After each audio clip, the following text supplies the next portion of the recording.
The Liffey Swim records the annual swim down the Liffey, which had been inaugurated 3 years prior to the painting in 1920. As Yeats emphasizes, it had already become a major event in the life of the city.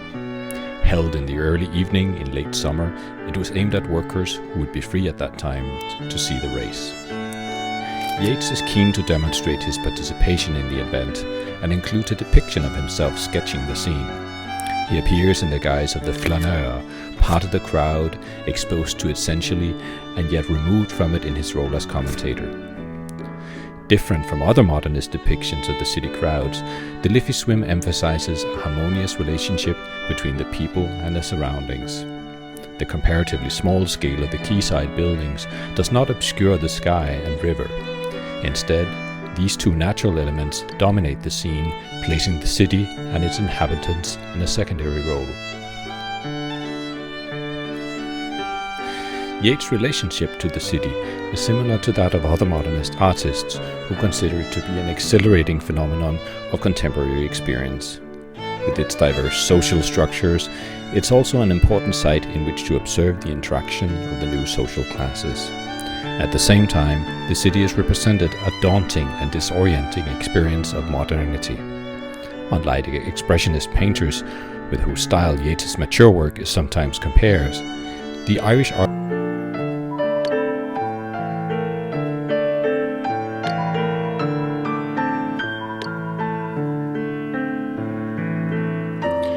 According to the National Gallery of Ireland, Grief from 1951 is perhaps Yeats' most powerful expression of his abhorrence of war. It appears to originate from a sketch entitled Let There Be No More War, which the artist made in his last workbook. At the center of the painting, an apocalyptic figure on horseback amidst an angry mob gestures aggressively. In the foreground, an elderly man looks at the blood that drips onto his hands, while a mother places her arm protectively around a small child. Yeats describes a scene of violence and chaos with characteristic economy, vigor, and emotional intensity.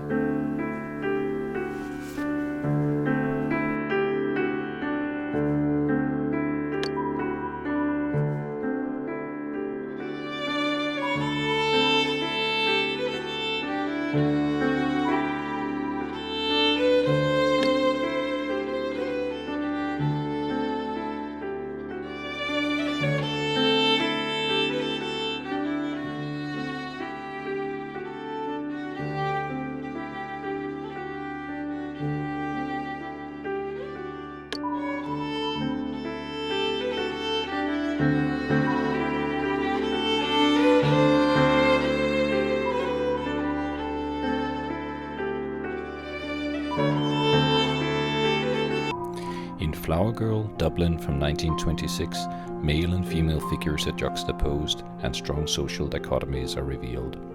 The Flower Girl approaches a fashionably attired woman outside a lighted shop window.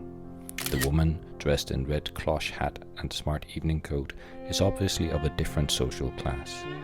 Both women are of the same height and they look directly at each other, but the tilt of the woman's head and her rigid expression make clear that she regards the Flower Girl as her inferior. The Flower Girl's subservient expression is sharply observed, and she is forced to negotiate an awkward encounter in order to sell her flowers and thereby to survive. This is modern capitalism at its most basic form. On either side of the Flower Girl and her customer are two male elements. A tall, fashionable figure in a bowler hat stands in the doorway. He maintains his distance while his female companion negotiates